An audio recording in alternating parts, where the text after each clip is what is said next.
Salut les poupées, c'est Didi, EXO. Aujourd'hui, on commence une trilogie make-up. En première partie, un teint parfait et uniforme. Donc pour commencer, évidemment, on va investir dans un fond de teint plus ou moins haut de gamme. Je vous conseille largement MAC, c'est avec ça que j'ai commencé à mes tout débuts. J'utilise la couleur NW50, donc si vous n'avez pas de fond de teint de haut de gamme, ce que je veux dire par là, c'est si vous avez un fond de teint Maybelline ou L'Oréal que vous avez acheté au supermarché, c'est pas forcément la meilleure des qualités, il faut vraiment avoir une certaine pratique pour être capable de l'utiliser au quotidien et de le faire fonctionner. Je vous suggère d'investir donc dans un fond de teint un peu plus haut de gamme et dans ce cas-là de commencer avec MAC. Ensuite, j'utilise un cache-cerne, encore une fois de chez MAC. J'ai commencé là-bas quand j'étais toute petite, bébé en termes de make-up et c'est vraiment une valeur sûre.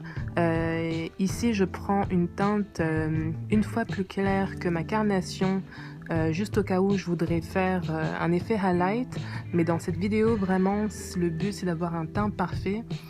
Mais comme vous allez le voir par la suite, il n'y aura pas d'effet highlight, ce sera vraiment pour avoir une bonne couvrance et pour ça MAC, ils assurent vraiment. Donc assurez-vous de prendre vraiment le petit pot que je vous ai montré et non pas la formule liquide.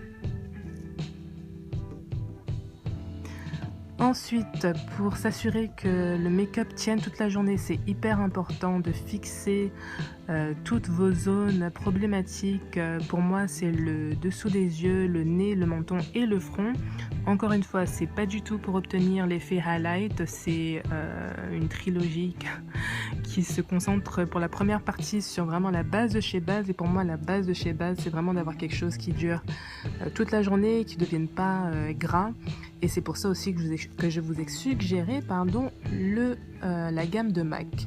Donc en attendant que les zones à problème soient fixées avec la poudre de Sacha que j'ai acheté sur Amazon, je vais commencer à faire mes sourcils vraiment en mode brouillon parce que mon but c'est vraiment d'avoir un effet le plus naturel possible. Donc j'utilise Anastasia Beverly Hills. Vous n'êtes pas forcément obligé d'utiliser ce crayon en particulier, c'est celui que j'ai en ce moment et je n'avais pas envie d'en acheter un chez L'Oréal ou quoi, mais ça aurait fait l'affaire également. La seule raison pour laquelle je préfère celui-ci, c'est parce que vraiment le bout est fait de sorte que c'est plus facile de tracer le sourcil. Donc là, j'utilise mon fond de teint BK couleur Mink que j'applique sur les autres zones de mon visage. Encore une fois, de choisir une poudre qui aille parfaitement avec votre carnation. Allez chez Sephora s'il le faut, même si des fois les vendeuses ne savent pas trop ce qu'elles disent. Asseyez-vous devant le miroir et essayez encore et encore et encore jusqu'à ce que vous trouviez votre couleur. Et là, j'applique cette poudre justement sur mes zones où j'avais appliqué la poudre de Sacha qui forcément va laisser un petit film comme vous pouvez le voir. Je vais corriger le film un peu plus clair que la poudre de Sacha a laissé pour celles qui ne veulent pas forcément avoir un effet highlight. Et comme j'ai dit, c'est pas le but de cette vidéo, c'est vraiment d'avoir un teint uniforme. Donc je repasse sur mes zones où j'ai fixé avec la setting powder de Sacha avec une poudre qui correspond parfaitement à ma carnation et comme vous pouvez le voir, ça unifie complètement le teint. Donc encore une fois, utilisez une poudre quelle qu'elle soit mais qui soit vraiment votre carnation. C'est vraiment à des fins de finition.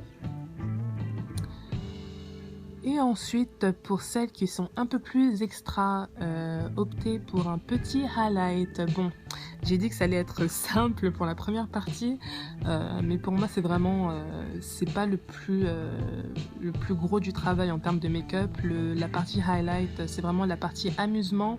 Donc, si vous vous sentez en mesure de supporter le highlight au quotidien, faites-le, moi c'est un plaisir. J'applique ensuite un gloss de chez Anastasia Beverly Hills qui va plus ou moins avec la couleur de mes lèvres mais qui donne toujours un effet assez naturel pour la journée et pour celles donc qui veulent un effet naturel. Résultat final après avoir appliqué mes cils. Et c'est donc la première partie pour un teint parfait. Comme d'hab, n'oubliez pas de commenter et de liker.